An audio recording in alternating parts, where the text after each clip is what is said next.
Oh my goodness, I am so excited to be doing my nonprofit shout out interview of the day. It's well, the week. It's one of my favorite things I do. I'm Ryan Lanier from Organizing for Good in Austin, Texas, and I'm thrilled to be bringing you Dr. Rosamaria Murillo from El Buen Samaritano. And I'm going to have her just take it away from here and tell us all about El Buen Samaritano and what they do. Wonderful. Thank you for inviting us. It's always a pleasure and an honor when we have an opportunity to share with the community what we are doing. For those of you that are not familiar with El Buen Samaritano, we have been in this community for over 30 years. Started out as a place where people could have access to food, and eventually the founders saw the need to provide access to healthcare and started to provide healthcare for the Latino immigrant community.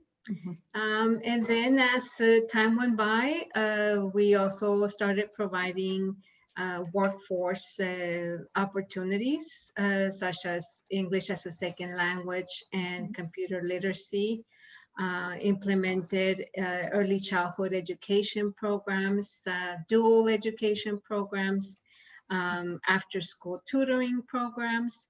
And so move into the fiscal year 2020, El Buen was providing access to food through its pantry, also facilitating English as a second language classes for over 300 students, holding youth programming during the school year by providing tutoring, but also summer camps, doing health literacy activities and working with the clinic to ensure that people were having education about health issues as well as being connected to healthcare services.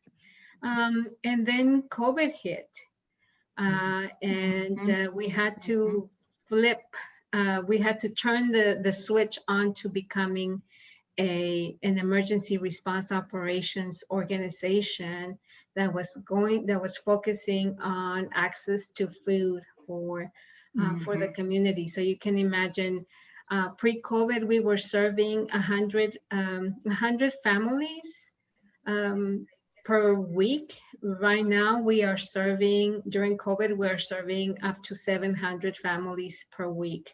Wow. Through our drive-through pantry, as well as through partnerships that we have with other nonprofit organizations that serve similar families that have similar challenges but cannot come to El Buen. We gather the food, get it ready, and our nonprofit partners come over to El Buen, pick it up, and take it to the families. So we have been very fortunate to be able to do that. Of course, amazing, with the support of our many funders and the Central Texas Food Bank. Wonderful. Yeah, I mean, I can go on and on. So let me stop there and you can ask me some more questions. That is a lot of moving parts. What I find fascinating is that you are addressing so many things between healthcare, technology, language, education, and the basic needs of food. That's right. That's really incredible. Like, what is the secret behind all that? That's right. That's right. My easy answer is we are blessed. We are blessed with amazing staff, and also donors that believe in investing in community, that believe in our ability to deliver culturally relevant, linguistically competent services. So from that perspective, we are truly, truly blessed. And then also the staff that we have is extremely innovative. When we had to turn, not only did we have to turn our walk-up pantry into a drive-through pantry, serving like 3-4 times more the capacity that we were used to, we also had to switch all of our in-person education services to online. Yeah. So Right.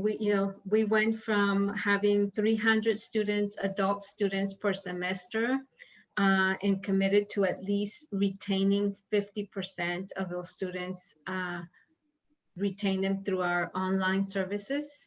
Right. So we were very fortunate to have staff on board that knew how to do that, that we had the infrastructure, the technology infrastructure, and the humans that know how to do online portals and download education pieces and curriculum into an online and have interactive activities to engage people, which, by the way, we also we met that goal of retaining 50%, and we also pivoted our youth services to online. And wow. we retained 90% of the families that we were serving. And I would say one of the key ingredients for that retention was that we secured funding that allowed us to purchase computers and internet access hotspots, so that if families did not have it, I mean, they cannot engage with anyone. Even there could be 1,000 services online, but if families don't have the computer and the internet access, they can't engage. So we provided that for them. I saw that is actually a current, your current fundraiser or a current ask that you have right now for technology. Is that we did recently our back to school ask, and we've had several asks focusing on technology and hotspots. Okay. They're absolutely 100% necessary right now. Yeah. It is just the only way to bridge the gap for so many things, educationally and socially even. That's really amazing. You definitely have covered already what you do and how you've changed during COVID. And so what can you say? So you did the computer initiative. What is your current, way that you're asking the community to support to help you guys keep going? Right. Before I do that, I forgot one more thing that we're doing. Okay. We also entered in a collaboration with the city of Austin to provide access to cash financial assistance. So we were one of the organizations that received RISE funding, which provided funds for families to help them to pay their bills, rent, mortgage, whatever it is that they needed. And through that program, we serve at this point, we have served close to 2,000 families. Wow. The city has reached many more, right? But through the contract that they have with us, we have been very fortunate to be able to support amazing. A little bit over 2,000 families, which has also allowed us to build an infrastructure that includes technology and humans. I call it humans, people, right? People. We recruited a cohort of 30, 40 individuals that were bilingual, bicultural, that are now trained to provide assistance and engage with the community. So we can scale up or down as the need arises. Amazing. And to your question about what do we need from, I guess, from community, from funders, from people that are interested, there's several ways, right? There's several ways you can sign up to volunteer with us. During pre-COVID, we had a workforce of about 150 to 200 volunteers, and you can imagine during COVID, we lost many of them. So we're recruiting.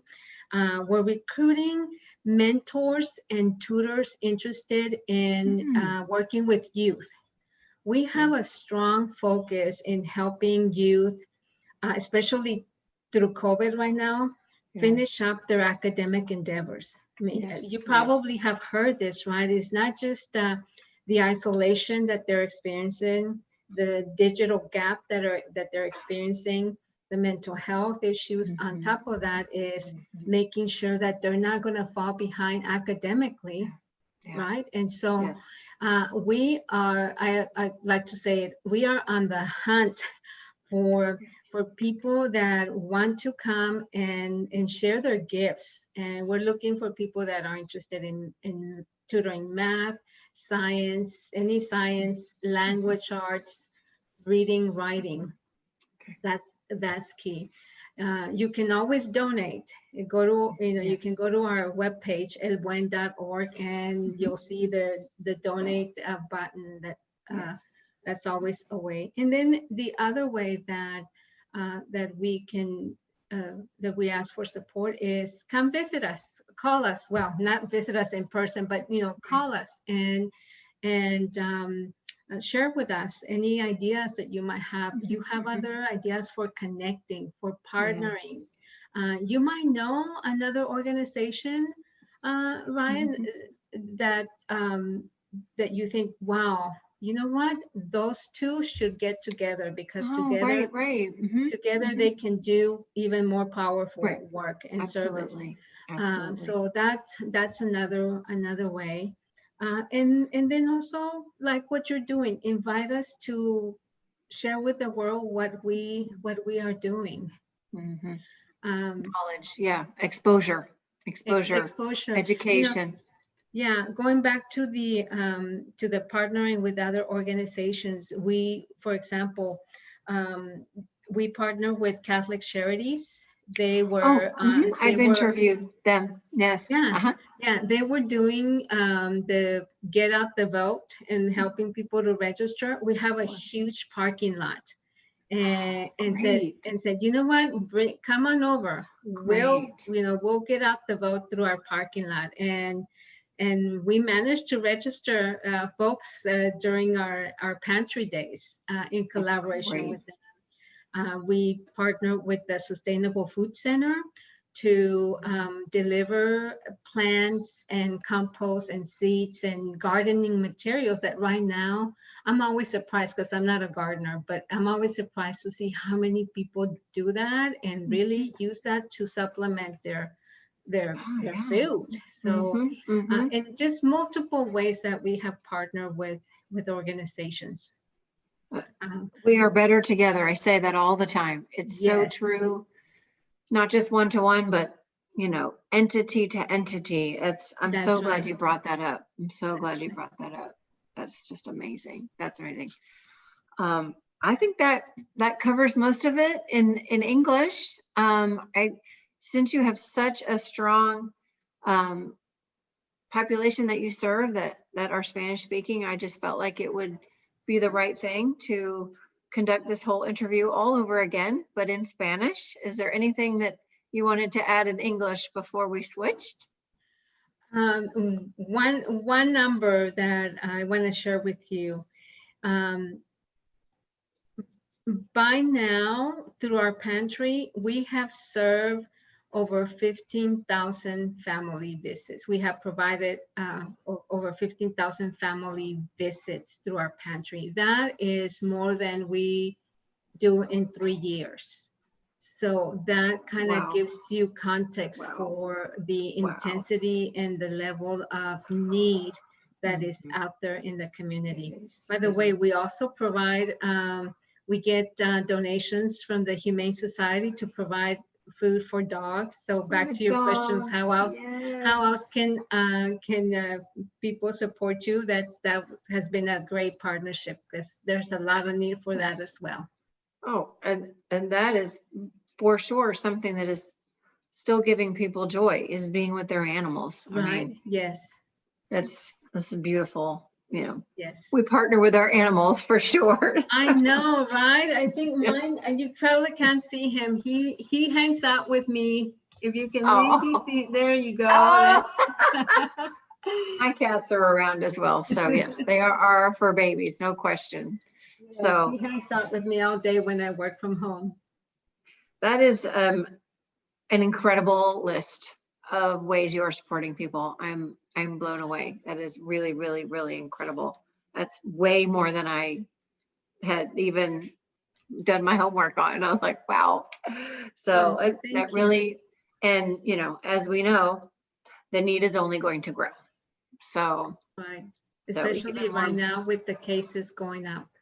it is. It's just, it is. So, okay, well, anybody who's finished listening in English and is done, you may leave now. We will switch to Spanish. So, me llamo Ryan Lanier. Soy dueña de Organizing for Good y estoy encantada de presentarles a un non-profit que se llama El Buen Samaritano y tengo aquí el CEO, doctora Rosamaria Murillo, para contarnos de en todas las maneras que están apoyando y soportando las personas de Austin en muchas maneras. Bienvenidos a el Zoom call. Ay, muchas gracias, Ryan. Siempre es un honor y un placer cuando nos dan la oportunidad de estar con el público, con la comunidad para compartirles lo que estamos haciendo. Sí, sí. Pero antes que nada, para los que no conozcan el Buen Samaritano empezó hace un poquito más de 30 años y empezó viendo la necesidad de la comunidad de tener acceso a comida y luego vieron la necesidad del acceso a servicios de salud. Entonces, durante los últimos 30 años, el Buen se ha enfocado en cuatro áreas de servicio a la comunidad: el acceso a la comida, el acceso a servicios de salud, el acceso a la educación para adultos y también el acceso a la educación y reenforce de la educación a los jóvenes y a los niños. Entonces, a través de esas 4 áreas, nosotros hemos estado trabajando con la comunidad. Antes de COVID estábamos, a través del acceso a la comida, tenemos un almacén que antes de COVID estaba sirviendo a 100 familias por semana. Ahorita estamos sirviendo a más o menos 700 familias por semana. Y nada más para darte una idea de cómo hemos ido llevando estos servicios.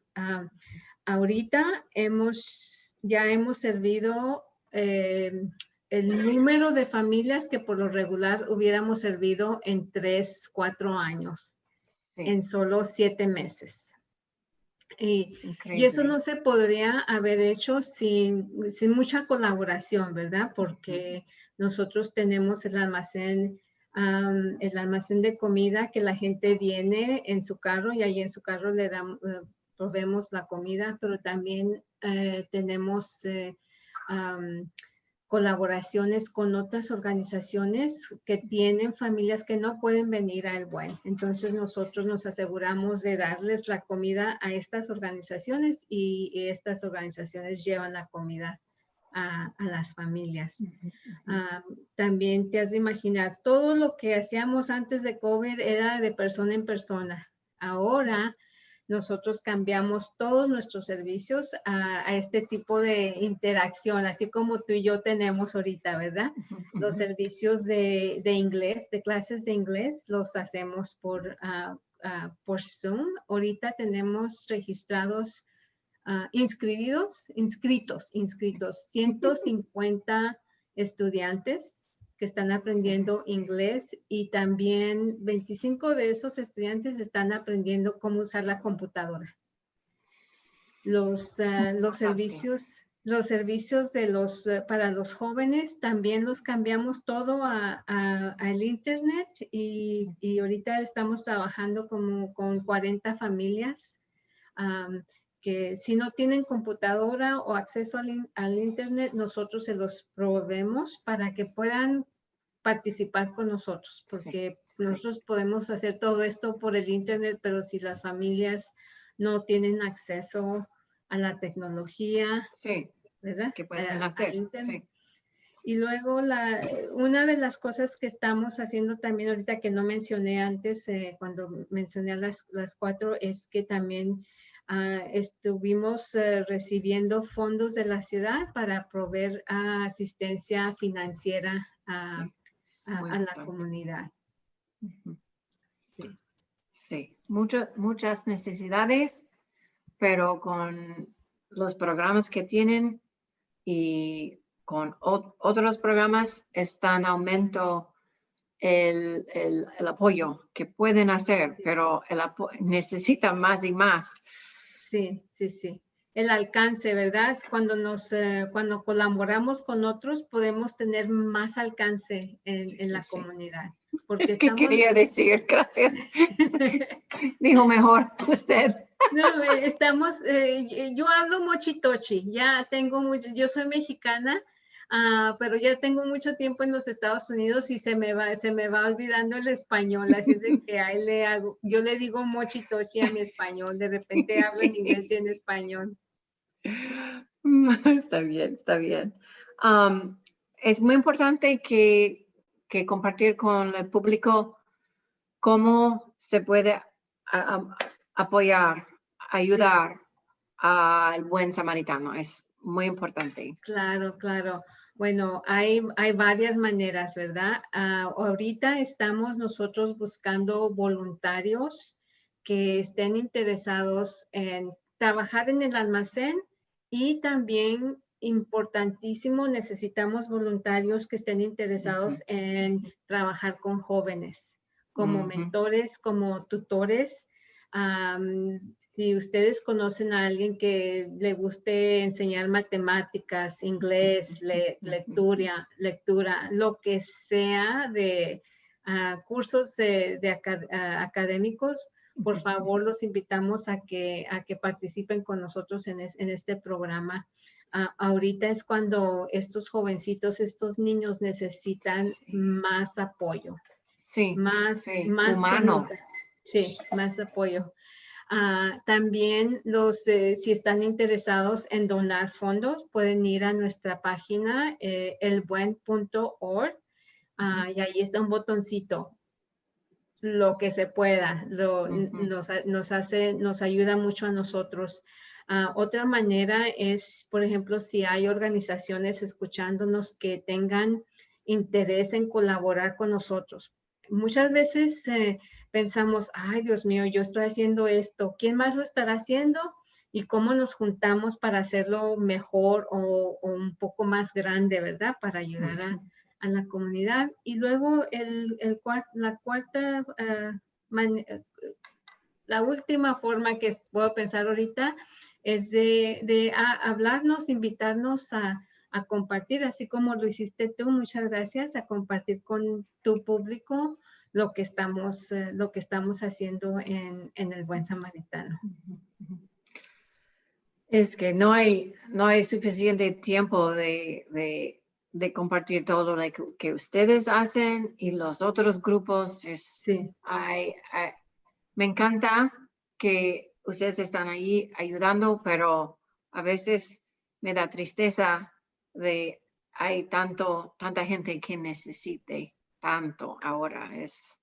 Pero con una persona y 2 personas vamos uno por uno, Claro ¿no? que sí, claro que sí. La necesidad, uno piensa que entiende la necesidad, ¿verdad? Yo pensaba que yo entendía la necesidad que existía.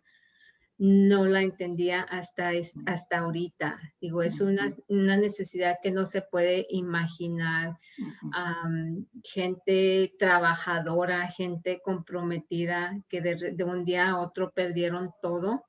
Y están tratando de sobrevivir. Y yo quiero que esas personas sepan que tal vez no podamos ayudar en todo, pero ahí estamos para ver cómo podemos ayudar. Si nosotros no lo podemos hacer, ¿cómo podemos conectar a usted, a sus familiares con otros servicios? Sí, sí.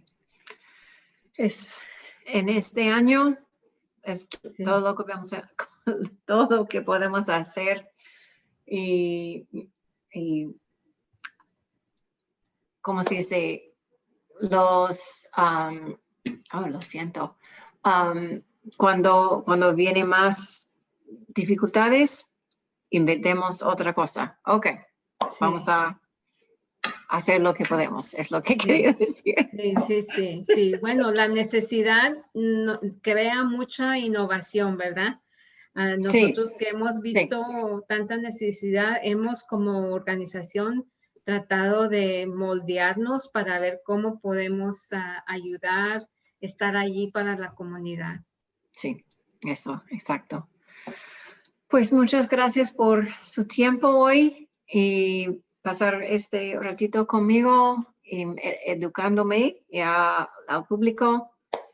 Yo sé que hay muchas personas que puedan ayudar y a mí también, para siempre le aprendo más maneras de ayudar. Entonces, Muchas gracias. Que le vaya bien, buen día con el perro y el hijo y todo.